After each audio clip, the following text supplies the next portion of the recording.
প্রিয় দর্শক, আপনারা দেখছেন এটিএন নিউজ। বাংলাদেশ আই হসপিটালের সৌজন্যে স্বাস্থ্য বিষয়ক সরাসরি অনুষ্ঠান লাইভ প্রেসক্রিপশনে আপনাদের সবাইকে আমন্ত্রণ জানাচ্ছি। আমি ডক্টর ফায়জা রাহলা। দর্শক, প্রতি সপ্তাহে আমরা নির্দিষ্ট একটি বিষয় নিয়ে কথা বলার চেষ্টা করি। এই সপ্তাহে আমরা যে বিষয়টি নিয়ে কথা বলতে চাই সেটি হচ্ছে বার্ধক্যজনিত রেটিনার সমস্যা।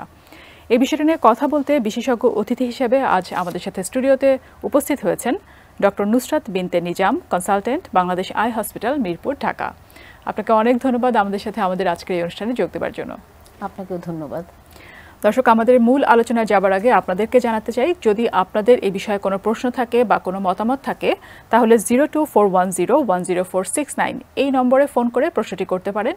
আমাদের বিশেষজ্ঞ অতিথি আপনাদের প্রশ্নেরও উত্তর দেবেন। আমরা তাহলে আমাদের আজকের আলোচনায় চলে যাই। আজকে আমরা কথা বলতে চাই বার্ধক্যজনিত রেটিনার সমস্যা নিয়ে। বয়স বাড়লে রেটিনায় কিছু সমস্যা হতে পারে, এই বিষয়টি আমরা বুঝতে পারছি নাম শুনে, আমাদের বিষয় শুনে। আপনার কাছে একেবারে শুরুতেই জানতে চাই যে বার্ধক্যের কারণে বা বয়স বেড়ে গেলে রেটিনায় কী কী ধরনের সমস্যা হতে পারে? ধন্যবাদ। বয়স বেড়ে গেলে রেটিনাতে অনেক ধরনের সমস্যাই হয়, তবে আজকে আমরা যেই বিষয়টা নিয়ে স্পেসিফিকভাবে কথা বলতে চাচ্ছি সেটা হচ্ছে বয়সজনিত চোখের রেটিনার যে সবচেয়ে সংবেদনশীল অংশ ম্যাকুলা, সেই জায়গাটার অবক্ষয় নিয়ে। এটা হচ্ছে বয়স, মানে নাম শুনে বোঝা যাচ্ছে যে এটা বয়স, যাদের বয়স বেশি তাদেরই হয়। তো যাদের বয়সটা 50-এর বেশি বাড়তে থাকে গ্র্যাজুয়ালি, তাদের ক্ষেত্রে এই অসুখটা ডেভেলপ করতে পারে। ডেভেলপড কান্ট্রির পিপলদের যাদের লাইফ এক্সপেক্টেন্সিটা বেশি, মানে গড় আয়ু যাদের বেশি, তাদের ক্ষেত্রেই দেখা যায় এই ডিজিজটা বেশি হওয়ার সুযোগ থাকে। যেহেতু ওরা বাঁচে বেশি দিন, তাই হওয়ার সুযোগটাও বেশি দিন থাকে। এবং যারা হোয়াইট পিপল, যাদের গায়ের রঙটা ফর্সা, তাদের ক্ষেত্রেও এটা হওয়ার সুযোগ থাকে। তো এটা দেখা যায় যে প্রথমে এক চোখেও হতে পারে, কারো দুই চোখেও হতে পারে, একই সাথে দুই চোখেও শুরু হতে পারে। তো ইনিশিয়ালি আসলে পেশেন্ট সবসময় বুঝতে পারে না যে তার চোখে কি হতে যাচ্ছে। অনেক সময় যারা রেগুলার চেক আপ করে, যারা স্বাস্থ্য সচেতন, তারা যখন চোখের ডাক্তারের কাছে যায়, আমরা চোখ পরীক্ষা করে ইনিশিয়াল অবস্থাটা বুঝতে পারি, তখন পেশেন্টকে বোঝাতে পারি। কিন্তু অনেক রোগীরা, আমাদের দেশে বিশেষ করে রোগীরা তো শুরুতেই ওভাবে করে রেগুলার চেক আপ করে না। তো তাদের ক্ষেত্রে দেখা যায় অসুখটা যখন অনেকটা অ্যাডভান্স হয়ে যায়, তখন যখন তাদের চোখটা দৃষ্টি কমে যাচ্ছে, অথবা তারা চোখে ঝাপসা দেখছে, অথবা এটাতে আরেকটি লক্ষণ হয় চোখে আঁকা বাঁকা দেখে। যেমন আমরা একটা লাইন সহজভাবে সোজাভাবে দেখতে পাই, পড়তে পারি, সে বলবে যে যখন আমি পড়ার সময় আমার লাইনটা মানে আঁকা বাঁকা মনে হচ্ছে আমার কাছে। তো সেইটাই একটা প্রথম লক্ষণ। এইসব লক্ষণ নিয়ে পেশেন্টরা আমাদের কাছে আসে যে আমি এরকম দেখতে পাচ্ছি, আমার চোখে কি হয়েছে দেখেন। তখন আমরা পরীক্ষা করে এই জিনিসটা দেখতে পারি। আমরা বিস্তারিত আরও শুনবো আপনার কাছ থেকে এই বিষয়টা নিয়ে। তবে এই মুহূর্তে একজন দর্শক আছেন, আমরা তার সাথে কথা বলবো। দর্শক, আপনার নাম বলবেন এবং আপনার প্রশ্নটি জানাবেন। আসসালামু আলাইকুম, আমি মনিরা বলছি পাবনা থেকে। আমার মায়ের বয়স 70 বছর। তার হচ্ছে যে ছানি অপারেশন হয়েছে। চোখ ভালো রাখতে আমরা আসলে কি করব এই সময়? ধন্যবাদ। দর্শক, চোখ মানে ছানি অপারেশন হওয়ার আগে যদি তার চোখে কোনো রকমের কোনো অসুবিধা না থেকে থাকে, যেমন তার ডায়াবেটিস, প্রেশার জনিত কোনো জটিলতা যদি চোখে না থেকে থাকে, তারপর এই যেটা নিয়ে আমরা কথা বলছি বয়সজনিত ম্যাকুলার বার্ধক্যজনিত যেই প্রবলেম, সেরকমও যদি কিছু আগে না থেকে থাকে, তাহলে তাকে রেগুলার চেক আপে রাখতে হবে। অন্তত বছরে একবার করে তার চোখটা দেখাতে হবে। আর প্রেশার ডায়াবেটিস আছে, বাট প্রেশার ডায়াবেটিসের কমপ্লিকেশন নেই, প্রেশার ডায়াবেটিস ওয়েল কন্ট্রোল আছে, তাহলে সে বছরে একবার চোখ দেখাবে। আর যদি এমন হয় যে তার প্রেশার ডায়াবেটিসটা কন্ট্রোল থাকছে না এবং কিছু কিছু কমপ্লিকেশনের সাইন স্টার্ট হয়ে গিয়েছে, তাকে আমরা একটা শিডিউল করে দিই অ্যাকর্ডিং টু তার কোন স্টেজে ডিজিজটা আছে তার উপর নির্ভর করে। কাউকে 3 মাস, কাউকে 4 মাস, কাউকে 6 মাস পর পর আমরা আসতে বলি, ট্রিটমেন্ট দেই এবং সেই অনুযায়ী তাকে ফলো আপের একটা শিডিউল করে দিই, সেই অনুযায়ী ফলো আপ তাকে করতে হয়। এভাবে উনি আসলে সাবধান থাকতে পারবেন। আমরা আমাদের যে আলোচনায় ছিলাম সেই আলোচনায় ফেরত আসি। আপনি আমাদেরকে কিছু উপসর্গ বলেছেন যে এই ধরনের উপসর্গ নিয়ে রোগী আপনাদের কাছে আসছে। কেন হচ্ছে? এই যে বয়স বাড়ার সাথে সাথে যেটা আসলে বলছি যে ম্যাকুলাতে এক ধরনের ডিজেনারেশন হচ্ছে, এর পেছনে কি কোনো কারণ আছে বা কোনো কারণ অ্যাভয়েড করতে পারলে কি এটার সম্ভাবনা কমে কিনা? যেমন কিছু রিস্ক ফ্যাক্টর তো ডেফিনেটলি আছে। প্রথমত তো বয়স, এটাই সবচেয়ে বড় রিস্ক ফ্যাক্টর। দেন হচ্ছে কারো ফ্যামিলি, মানে ফ্যামিলি হিস্ট্রিটাও পজিটিভ থাকতে পারে। যাদের ফ্যামিলিতে আছে যে আমার বাবার ছিল, মার ছিল, দাদার ছিল, এরকম যদি হিস্ট্রি থাকে, তাদের ক্ষেত্রে সেটা 3 গুণ রিস্কটা বেড়ে যায়। যারা তারপরে হচ্ছে স্মোকিং করে বা মানে ধূমপান করে, তাদের ক্ষেত্রে এটা রিস্কটা ডাবল হয়ে যায়। এরপরে যাদের ওবেসিটি মানে যারা একটু হেলদি পিপল, স্বাস্থ্য ভালো, তারপর যাদের ডায়াবেটিস আছে, যাদের প্রেশার আছে বা যাদের কার্ডিওভাস্কুলার মানে হার্ট রিলেটেড অন্য কোনো ডিজিজ আছে, তাদের ক্ষেত্রে এটা রিস্কটা অনেক বেড়ে যায়। এরপরে যেটা বললাম যাদের ওই যে হোয়াইট পিপল এইসব ক্ষেত্রে, এরপর সান এক্সপোজারে মানে সূর্যের আলোতে যদি বেশি যায়, যারা বেশি এক্সপোজড তাদের ক্ষেত্রে হতে পারে। ফুড হ্যাবিট, যে তারা অনেক ফ্যাটি ফুড যারা ইনটেক করে, যারা অ্যান্টিঅক্সিডেন্ট জাতীয় খাবার কম ইনটেক করে, মানে এখানে দুটো কথা আছে, অ্যান্টিঅক্সিডেন্ট যারা বেশি খাচ্ছে তাদের জন্য এটা প্রোটেক্টিভ একটা ফ্যাক্টর থাকে, আর যারা কম নিচ্ছে তাদের ক্ষেত্রে এটা চান্স থাকে ডেভেলপ করার। এই ফ্যাক্টরগুলো যদি আমরা মডিফাই করতে পারি বা অ্যাভয়েড করতে পারি, তাহলে আমরা অসুখটাও অনেক ক্ষেত্রে কিছুটা ডিলে করতে পারি বা অ্যাভয়েড করতে পারি। আর এটা তো প্রধানত, এছাড়া আর তেমন কোন জেনেটিক ফ্যাক্টর, সেটা আমি অলরেডি বলে ফেলেছি, এছাড়া আর তেমন কোনো কজ নেই যেটার জন্য একদম এটা হবেই বা যেটা না করলে আমরা এটাকে একদম স্টপ করে দিতে পারবো। চোখের রোগ নিয়ে কথা বলতে গেলে সাধারণ মানুষের মধ্যে সব থেকে প্রথমে যে দুটো জিনিস মাথায় আসে, এক হচ্ছে যে চোখের দেখতে সমস্যা বা রিফ্র্যাক্টিভ এররগুলো, যে হয়তো দূরে দেখে বা কাছে কম দেখে, এই রোগগুলো, এবং আরেকটি ব্যাপার হচ্ছে ছানি। এই দুটো রোগের সাথে এই ম্যাকুলার ডিজেনারেশনের কোনো সম্পর্ক আছে কিনা, অথবা যিনি আসলে চোখে কম দেখছেন, চশমা পড়ছেন, অথবা যার ছানি পড়েছে, তার কি আসলে ম্যাকুলাতে ডিজেনারেশন হওয়ার সম্ভাবনা থাকে কিনা? ম্যাকুলার ডিজেনারেশন যে কারোরই হওয়ার সম্ভাবনা থাকে যদি বয়সটা বেড়ে যায়। আর যাদের ক্ষেত্রে ছানি থাকে তারা তো ছানির কারণে মানুষ চোখে কম দেখে, তো ওই যখন অ্যাসোসিয়েটেড মানে সাথে ওই অসুখটাও থাকবে, সে আরও বেশি খারাপ দেখবে। আর ছানি অপারেশন করলে চোখের যদি অন্য সবগুলো পার্টস ভালো থাকে, ছানি অপারেশনটা যদি আনইভেন্টফুল হয়, মানে অপারেশনের সময় যদি কোনো জটিলতা না হয় এবং আমরা যেই লেন্সটা দিব সেই লেন্সের পাওয়ারটা যদি আমরা অ্যাকুরেটলি মেজার করি, তাহলে অপারেশনের পরে পেশেন্ট খুব ভালো দেখে। কিন্তু যদি সাথে associated age related macular degeneration থাকে, সেক্ষেত্রে রোগীর দৃষ্টি ছানির জন্য যতটুকু কমেছে ওইটুকু ভালো আসবে, কিন্তু ওই অসুখের জন্য যেটা কমেছে সেটা কিন্তু ওই অসুখের চিকিৎসা না করলে দৃষ্টি ফিরবে না।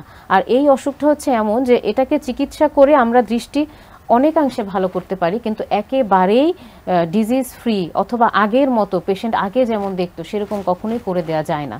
কিন্তু যদি আমরা চিকিৎসা না করে আনট্রিটেড অবস্থায় ফেলে রাখি, তাহলে দৃষ্টি এতটাই খারাপ হয়ে যাবে যে পেশেন্ট হয়তো চোখে আর দেখবেই না, এই পর্যায়েও চলে যেতে পারে। সেখান থেকে এই ব্লাইন্ডনেসটাকে প্রিভেন্ট করার জন্য সতর্ক হতে হচ্ছে আমাদেরকে। উপসর্গগুলো আপনি বলেছেন, যখন এই ধরনের কোনো উপসর্গ নিয়ে রোগীরা আপনাদের কাছে আসে, তখন ডায়াগনোসিসটাকে কনফার্ম করার জন্য যে আসলে উনি যে কম দেখছে, এটা কি উনি ম্যাকুলার ডিজেনারেশনের জন্য কম দেখছে, নাকি উনি ছানির জন্য কম দেখছে, নাকি ওনার রিফ্র্যাক্টিভ এরর বা অন্যান্য আরও কারণ, এটা আসলে কিভাবে আপনারা ডায়াগনোসিসটা কনফার্ম করবেন? প্রথমে হচ্ছে পেশেন্ট আসলে আমরা তো পেশেন্টের হিস্ট্রিটাই সবার প্রথমে নেই, হিস্ট্রিটা অলরেডি আমরা আলোচনা করে ফেলেছি। এরপর হচ্ছে ক্লিনিক্যাল এক্সামিনেশন। আমি পেশেন্টকে স্লিট ল্যাম্প, আমরা যে কোনো চোখের ডাক্তার স্লিট ল্যাম্প দিয়ে পরীক্ষা করে দেখি তার রেটিনা, মানে একদম সবগুলো স্ট্রাকচার যে দেখে যখন আমরা রেটিনাতে দেখি তখন দেখা যায় চোখে, খালি চোখেই মানে আমরা যন্ত্র দিয়ে দেখে ফেলতে পারি যে তার রেটিনাতে এই প্রবলেম আছে। এখন সেটাকে আমরা কনফার্ম করার জন্য কয়েকটি টেস্ট করে থাকি। প্রথমত আমরা একটা কালার ফান্ডাস মানে চোখের রেটিনার একটা ছবি তুলি। ছবি তুললে পরে আমার পেশেন্টকে বোঝাতেও সুবিধা হয় যে এইটা একটা নর্মাল চোখ এবং এটা হচ্ছে অ্যাবনর্মাল এবং আপনার চোখে এই জিনিসটা আছে। দ্বিতীয়ত হচ্ছে অপটিক্যাল কোহেরেন্স টোমোগ্রাফি বলে একটা টেস্ট আছে। এই টেস্টটা করে ম্যাকুলা মানে রেটিনার অনেকগুলো লেয়ার থাকে, কোন লেয়ারের ভেতরে কোন জিনিস জমলে, মানে এই অসুখটাতে দুটো জিনিস হয়, এটার দুটো প্রকার ভেদ আছে, মানে একটা হচ্ছে শুকনো বা শুষ্ক আর একটা হচ্ছে ভেজা। শুকনো আমরা কখন বলি, যখন হচ্ছে এটাতে হলো ম্যাকুলার ওই জায়গাটা পাতলা হয়ে যায় এবং কিছু জিনিস ওখানে ডিপোজিট মানে জমা হয়। তো যেটা শুধুমাত্র জিনিসগুলো জমা হয়, হলুদ কিছু সাবস্টেন্স জমা হয়, সেটাকে আমরা ড্রাই বা শুকনো এআরএমডি বলে থাকি। আর যেখানে ওখানে কিছু অ্যাবনর্মাল রক্তনালী তৈরি হয়, সেই রক্তনালীগুলো অনেক সময় লিক হয়ে সেখান থেকে রক্ত বেরিয়ে আসতে পারে, ফ্লুইড বেরিয়ে আসতে পারে, সেটা জমে আমাদের ম্যাকুলার গঠনটাকে পুরোটা চেঞ্জ করে রিভার্স করে দিতে পারে। তো সেই ক্ষেত্রে দৃষ্টি খারাপ হয়ে যায় অনেক। তো সেটা আমরা মানে সেইটাকেই বোঝার জন্য আমরা অপটিক্যাল কোহেরেন্স টোমোগ্রাফিটা করে থাকি এবং আরেকটা টেস্ট করি এনজিওগ্রাফি। আমরা যেরকম হার্টের এনজিওগ্রাম করি সেরকম চোখেরও একটা এনজিওগ্রাম আছে যেটাকে বলা হয় ফান্ডাস ফ্লুorescent এনজিওগ্রাম। ওই টেস্টটা করে আমরা বুঝতে পারি যে অসুখটা কতটুকু অ্যাক্টিভ আছে, এটাকে অ্যাক্টিভ এই মুহূর্তে চিকিৎসা লাগবে নাকি অ্যাক্টিভিটিটা এখন নেই, এখন চিকিৎসা না করলে হবে, জাস্ট অবজার্ভ করলে হবে। এই তিনটা টেস্ট বেসিক্যালি আমরা করেই থাকি, তার উপর তার ভিত্তি করে আমরা পেশেন্টকে চিকিৎসার মানে অফারটা দিয়ে থাকি যে আপনার চিকিৎসাটা কোন লেভেলে কি করতে হবে। প্রথমে ডায়াগনোসিসটা কনফার্ম করা হয় কোন লেভেলে আছে, তারপরে চিকিৎসা। আমরা চিকিৎসা সম্পর্কে আপনার কাছ থেকে বিস্তারিত শুনবো, তবে ছোট্ট একটি বিরতি নিয়ে এসে। দর্শক, বাংলাদেশ আই হসপিটালের সৌজন্যে লাইভ প্রেসক্রিপশন অনুষ্ঠানে ছোট্ট একটি বিরতি নিচ্ছে, কিছুক্ষণের মধ্যে ফিরছি, সাথেই থাকুন। Supported by Bangladesh eye hospital.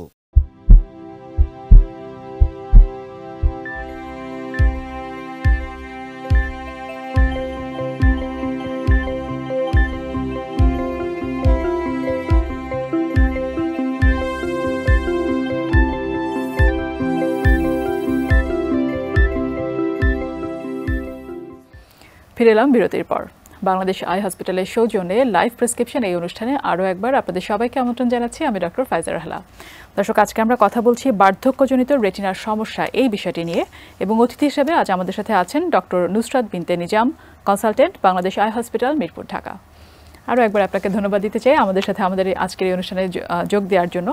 আমরা যেই বিষয়টি নিয়ে কথা বলছিলাম, আপনি আমাদেরকে ডায়াগনোসিসটা কীভাবে আমরা কনফার্ম করছি সেই ব্যাপার পর্যন্ত বলেছেন যে অনেকগুলো পরীক্ষা নিরীক্ষা আছে। যখন আসলে ডায়াগনোসিসটা কনফার্ম হচ্ছে তখন আসলে চিকিৎসা দেওয়ার জন্য কি কি অপশন আছে? চিকিৎসা দেওয়ার জন্য অপশন আসলে হাতে আমাদের অনেক কিছু নেই। লেটেস্ট যেটা আছে এবং যেটা আমরা দিয়ে থাকি ওয়ার্ল্ড ওয়াইড যে চিকিৎসাটা দেওয়া হয় সেটা নিয়ে আমি আজকে বিস্তারিত কথা বলি। সেটা হচ্ছে আমরা চোখের ভেতরে ইনজেকশন দিয়ে থাকি। হ্যাঁ, ইনজেকশনটা প্রতি মাসে মাসে দেওয়া হয়। ইনজেকশনের রোল হচ্ছে এখানে ওই যে বললাম মানে যখন হচ্ছে ড্রাই বা শুকনো ভ্যারাইটি থাকে সেই ক্ষেত্রে আমরা ইনজেকশনে যাই না। তখন হচ্ছে পেশেন্টকে যেমন ইনিশিয়াল আমরা প্রথমে চোখের ভেতরে দেখলাম যে ওই কিছু ডিপোজিট, যেটা আমি বলেছিলাম যে হলুদ রঙের কিছু ডিপোজিট জমা থাকে, সেরকম যখন আমরা দেখি তখন হচ্ছে পেশেন্টকে আমরা অ্যান্টি অক্সিডেন্ট সাপ্লিমেন্টেশন দিতে পারি। ওরাল অ্যান্টি অক্সিডেন্ট সাপ্লিমেন্টেশন দিলে ও কিছুটা মানে ডিলে করে, প্রসেসটাকে কিছুটা ডিলে করে, সেই হিসেবে আমরা ওটা দিয়ে রাখি।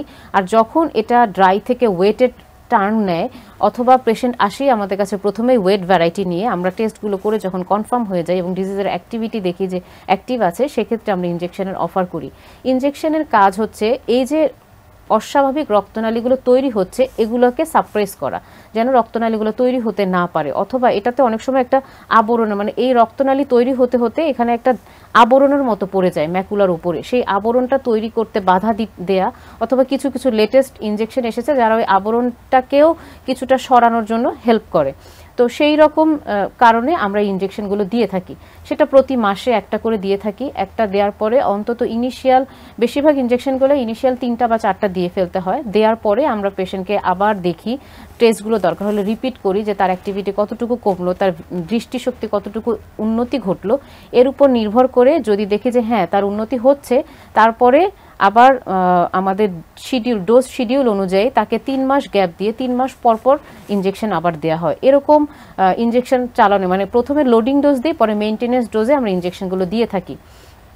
তো অনেক ক্ষেত্রেই দেখা যায় যে প্রথমে ইনজেকশন দিলে অনেক পেশেন্টই বেশ ড্রাস্টিক্যালি ইমপ্রুভ করে যায়, বাট পরবর্তীতে হয়তো আবার আসতে পারে ডিজিজটা। তো তখন পেশেন্টের একটাই প্রশ্ন থাকে যে এই ইনজেকশনগুলো অনেক ব্যয়বহুল ইনজেকশন, আমাকে কয়টা দিতে হবে, বা আমি এত প্রতি মাসে আমি এটা চালাতে পারছি না। তো এই জন্য দেখা যায় পেশেন্ট লস হয়ে যায়, পেশেন্ট থাকে না যে বেশি দিন এই চিকিৎসা করতে পারে না এই বার্ডেনটার জন্য। কিন্তু এটাই হচ্ছে লেটেস্ট চিকিৎসা। আরও কিছু চিকিৎসা আছে, যেমন আমরা যে অ্যাবনর্মাল রক্তনালীগুলোতে অনেক সময় লেজার, যেটা আগে করা হতো এখন করা হয় না। ফটোডাইনামিক থেরাপি বলে একটা চিকিৎসা ছিল, ওগুলো এখন আর করা হয় না। এখন সবচেয়ে অ্যাডভান্স ট্রিটমেন্ট হচ্ছে ইন্ট্রাভিট্রিয়াল অ্যান্টি-VEGF যে ইনজেকশনগুলো, সেই ভ্যারাইটি ইনজেকশনগুলো আমরা দিয়ে থাকি চোখে। যদি লেজার দেওয়া হতো তখনও কি আসলে এই কিছুদিন পরপর দেওয়ার ব্যাপার ছিল নাকি? এটা না, সেটা হচ্ছে ইনিশিয়ালি আমরা দিয়ে ফেলার পরে পেশেন্টকে আমরা ফলো আপে রাখতাম যে কি অবস্থা সেটা দেখে, তারপরে আবার পরবর্তীতে কোনো রক্তনালীর থেকে আবার লিক হচ্ছে কিনা, আবার কি হচ্ছে সেটার উপর নির্ভর করে টেস্ট করে তারপর লাগলে পরেরটা পরে দেখা যেত। কিন্তু এইটা ইনজেকশনটা আমাদেরকে মান্থলি কন্টিনিউ করতে হয়। আমরা আরও শুনবো আপনার কাছে, তবে আরও একজন দর্শক আছেন, তার সাথে কথা বলবো। দর্শক, আপনার নাম বলবেন এবং আপনার প্রশ্নটি জানাবেন। আমার নাম সঞ্জয় ভৌমিক, আমি বলছিলাম সিরাজগঞ্জ থেকে। আমার দাদিমার বয়স 70 বছর হবে। ওনার ডান চোখের অপারেশন করা হয়েছিল, সার্জারি অপারেশন যেটা আর কি। তো প্রথম দিকে বেশ ভালো ছিল, এখন ওই চোখে মাঝে মাঝে একটু কম দেখতে পায়। তো এই সমস্যাটা কেন হয়েছে বুঝতে পারছে না, মানে অপারেশন করার কারণেই হয়েছে কিনা একটু জানতে চাচ্ছিলাম। ধন্যবাদ দর্শক। যদি এমন হয় যে আপনার দাদি অপারেশনের পরে ভালো দেখে থাকে চোখে, সেক্ষেত্রে অপারেশন রিলেটেড জটিলতা হওয়ার সম্ভাবনা কম। সেক্ষেত্রে অন্য মানে চোখের অন্যান্য স্ট্রাকচার, যেমন তার গ্লুকোমা আছে কিনা, চোখের প্রেশারের কোনো অসুবিধা আছে কিনা, তার রেটিনাতে কোনো অসুবিধা আছে কিনা, তার ডায়াবেটিস প্রেশারটা অনিয়ন্ত্রিত কিনা, বা তার এই এজ রিলেটেড ম্যাকুলার ডিজেনারেশনের দিকে যাচ্ছে কিনা, বা তার চোখের সামনে আমাদের যে কর্নিয়া নামে যে স্ট্রাকচার বা মনি যেটা আছে সেখানে হঠাৎ করে কোনো ভাইরাল বা ব্যাকটেরিয়াল কোনো ধরনের কোনো মানে ইনফেকশনের জন্য চোখে কোনো ক্ষতি হচ্ছে কিনা, এই জিনিসগুলো আমাদেরকে তখন দেখতে হবে। অথবা চোখের পেছনে আমাদের একটা নার্ভ আছে, চোখের নার্ভ, অপটিক নার্ভ, এখানেও কোনো ঝামেলা আছে কিনা। ডায়াবেটিস প্রেশারের জন্য দেখা যায় যে অপটিক নার্ভেও কিছু প্রদাহ হয়ে থেকে থাকতে পারে, এই কারণেও তার দৃষ্টি খারাপ হতে পারে। তো সেটা ওনার কি মানে সিমটম আছে সেই অনুযায়ী বুঝে এবং চোখের ডাক্তারের সাথে আলোচনা করে পরীক্ষা করে তারপর বুঝতে পারতে হবে যে তার চোখে কি সমস্যা এবং কি জন্য তার দৃষ্টিটা আস্তে আস্তে করে কমে যাচ্ছে। এই জন্য আসলে একজন চক্ষু বিশেষজ্ঞের সাথে পরামর্শ করা বা ওনাকে দেখানোটা জরুরি। আমরা যেখানে ছিলাম আলোচনায় আপনি আমাদেরকে ট্রিটমেন্টের অপশনগুলো বলছিলেন এবং ইনজেকশনের ব্যাপারে আপনি বলেছেন যে ইনজেকশনটা প্রতি মাসে একটা করে দেয়া লাগতে পারে এবং সেক্ষেত্রে কিন্তু খরচের কথাটা আপনি বলছিলেন যে কিছুটা হলো ব্যয়বহুল। ইনজেকশনের খরচ যদি আমাদেরকে একটু বলতেন। ইনজেকশনের খরচ এটা হচ্ছে প্রকারভেদ অনুযায়ী ওটা মানে ডিপেন্ড করে। একদম শুরুতে যে ইনজেকশনগুলো ছিল সেগুলো মানে এখন ইনজেকশনের কাজের অনুযায়ী মানে আরও মোর স্পেসিফাই হচ্ছে কাজগুলো, যে একদম টু দ্য পয়েন্ট কাজ করছে এরকম ইনজেকশন দিনে দিনে আসছে। তো সেই ইনজেকশনগুলো যেমন কাজটাও ভালো করে তার প্রাইসটাও অনেক বেশি। আমাদেরকে হসপিটাল টু হসপিটাল ভ্যারি করে, যে কিছু তো প্রাইসের কিছু ভ্যারিয়েশন আছে। তো এগুলো দেখা যায় 50, 60, 70 এরকম খরচও আছে। আবার যেগুলো লোয়েস্ট প্রাইস সেটা হয়তো 5, 6, 7 এরকমের মধ্যেও পাওয়া যায়। এটা হসপিটাল টু হসপিটাল কিছুটা ভ্যারি করে, কিন্তু এই যে এক্সপেন্সটা অনেক বেশি, কোনোটা 90,000 এরকম, মানে আগে কিছুদিন আগে ছিল 90,000 পর্যন্ত গিয়েছে সেসব ইনজেকশনগুলো।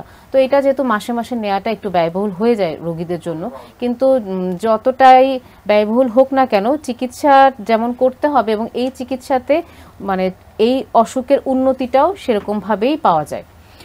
যে চিকিৎসার কথা বলছেন যে অত্যন্ত ব্যয়বহুল, যদি সেটা 50-60 বা এরকম হয়, সেইটা কি আসলে সরকারি পর্যায়ে আমাদের অ্যাভেলেবল আছে কিনা? সরকারি পর্যায়ে আমাদের সরকারি হাসপাতালগুলোতে দামিগুলো সবসময় দেখা যায় যে আসলে খুব মানে ওটা তো ওষুধেরই প্রাইস, সরকারের যে কমাবে সেই সুযোগটা তো আসলে থাকে না সেভাবে করে। ওষুধটা তো আমাদের কোম্পানি থেকে, এই ওষুধগুলো দেশের বাইরে থেকে আনা হয়, তো ওষুধ তো আমাকে কোম্পানিকে সেই প্রাইসটা দিয়ে দিতে হচ্ছে, সেক্ষেত্রে খুব একটা কমানোর সুযোগ থাকে না। তারপরও অনেক সময় ওষুধগুলো আমরা মানে দুজন রোগীকে শেয়ার করে দিতে পারি, যদি শেয়ার করে দেওয়া হয় সেক্ষেত্রে প্রাইসটা হয়তো কিছুটা কমে আসে, যে একজনের উপরে সেই বার্ডেনটা পড়লো না, দুজন শেয়ার করে সেই ওষুধটা দিতে পারলো, এরকম আর কি। প্রাইভেট হসপিটালগুলোতে অ্যাভেলেবল আছে? অ্যাভেলেবল আছে, সব সরকারি তো অ্যাভেলেবল আছে, প্রাইভেটও অ্যাভেলেবল আছে।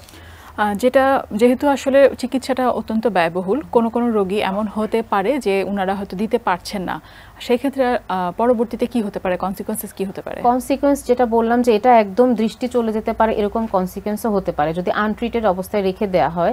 তাহলে দেখা যায় যে আমাদের দৃষ্টি ভালো বলতে আমরা 6 ভিশনটাকে বোঝাই, তো এটা একদম ধরেন উনি এমনও হতে পারে যে উনি হাত নাড়াটাও দেখতে পাচ্ছে না, সামনে চোখের সামনে শুধু আলোটা হয়তো কিছুটা বুঝছে, এই পর্যায়েও চলে যেতে পারে চোখের দৃষ্টি। তো তখন তো তার মানে লাইফ চালানোটাই খুব ডিফিকাল্ট হয়ে যায় সেরকম। অথবা কোনো পেশেন্ট আসতেই পারে যে তার ওরকম যে হাত নাড়ানো অথবা আঙুল গোনা এই পরিমাণ দৃষ্টি নিয়ে সে আসলো শুরুতেই, তো সেই ক্ষেত্রে চিকিৎসা করেও আসলে খুব যে বাড়ানো যায় তা না, হয়তোবা সে ওরকম আঙুল গুনতে পারছে, সেখান থেকে আমরা তাকে একটা অক্ষর দূরে যে 660 এরকম বা চিকিৎসা করে আরেকটু বেশি এরকম পর্যন্ত দেখানো যেতে পারে। আর হচ্ছে যাদেরকে চিকিৎসা করে লাভ করা মানে কোনো উপকার করা যাচ্ছে না বা ট্রিটমেন্টে কোনো লাভ হচ্ছে না, তাদের ক্ষেত্রে আমরা লো ভিশন এইড মানে যে হ্যাঁ তার মানে তার হাঁটা চলা বা তার ডেইলি লাইফটা যেন সে চালাতে পারে সেরকম কিছু ইনস্ট্রুমেন্ট বা সেরকমভাবে কিছু শিক্ষা তাকে দেয়া হয় যেন সে নিজে নিজে কিছুটা চলতে পারে। এই লো ভিশন এইড বলে আমরা ওই ডিপার্টমেন্টে তাদেরকে ট্রেনিংয়ের জন্য পাঠানো হয়। যেহেতু আপনি বলছেন যে যদি চিকিৎসাটা না করা হয় তাহলে তার দৃষ্টিশক্তি তো হারিয়ে যাবে এবং একটা সময় গিয়ে উনি আর কিছু দেখতেই পাবেন না, কিন্তু তারপরও সেই পর্যায় পর্যন্ত যাওয়ার পরও যদি ব্লিডিং হতে থাকে আরো কোনো কমপ্লিকেশনের কি চান্স থাকে কিনা? আরো কমপ্লিকেশন বলতে চোখের কাজ তো আসলে দেখা, এখন সেই দেখাটাই যদি না থাকে এটাই তো সবচেয়ে বড় সমস্যা। এই পর্যন্তই থাকবে যে ব্লিডিংটা হতেই থাকবে, ভেতরে ব্লিডিংটা জমলো যার কারণে তার দৃষ্টিটা গ্র্যাজুয়ালি খারাপ হতে থাকলো, এবং ব্লিডিংটা আমি যেটা বলেছিলাম যে ব্লিডিং অবস্থা থাকে না একটা আবরণের মতো পড়ে যায়, এবং আমাদের বডিতে যে কোনো জায়গায় যদি স্কার হয়ে যায় একটা দাগ হয়ে যায় সেই দাগটা কিন্তু যেতে চায় না, ডিপ টিস্যুতে যখন দাগ হয়ে যায় দাগটা কিন্তু আজীবন থেকে যায়। তো চোখের ক্ষেত্রেও দৃষ্টি দৃষ্টির প্রধান জায়গা এরকম একটা দাগ হয়ে গেলে তখন আর চিকিৎসা করেও সেটাকে রিভার্স করা যায় না, দাগটা থেকেই থাকে এবং তার দৃষ্টিটাও আর উন্নতি হতে চায় না। তাই উচিত প্রতি বছরই চোখটাকে দেখানো এবং যদি এই অসুখ থেকে থাকে শুরু থেকেই আমাদের ডাক্তারের কথা শুনে সেভাবে চলা এবং চিকিৎসা করা। আপনাকে অনেক ধন্যবাদ আমাদের এই অনুষ্ঠানে এসে এই যে বার্ধক্যজনিত রেটিনার সমস্যা এই রোগটি নিয়ে আমাদের দর্শকদেরকে অনেক কিছু জানিয়েছেন। অনেক ধন্যবাদ আপনাকে। আপনাকেও ধন্যবাদ এবং এটিএন নিউজকেও ধন্যবাদ আমাকে এখানে আমন্ত্রণ জানানোর জন্য এবং সুযোগ করে দেওয়ার জন্য যে দর্শকের সামনে আমি কিছু বলতে পারলাম একটা অসুখ সম্পর্কে, এবং দর্শক যদি কিছুটাও সচেতন হয় আমাদের আজকের এই আলোচনা থেকে এইটুকুই আমাদের সফলতা। অনেক ধন্যবাদ আপনাকে। প্রিয় দর্শক, বাংলাদেশ আই হসপিটালের সৌজন্যে লাইভ প্রেসক্রিপশন অনুষ্ঠানের এই পর্ব এ পর্যন্তই। ভালো থাকুন, সুস্থ থাকুন, দেখতে থাকুন এটিএন নিউজ।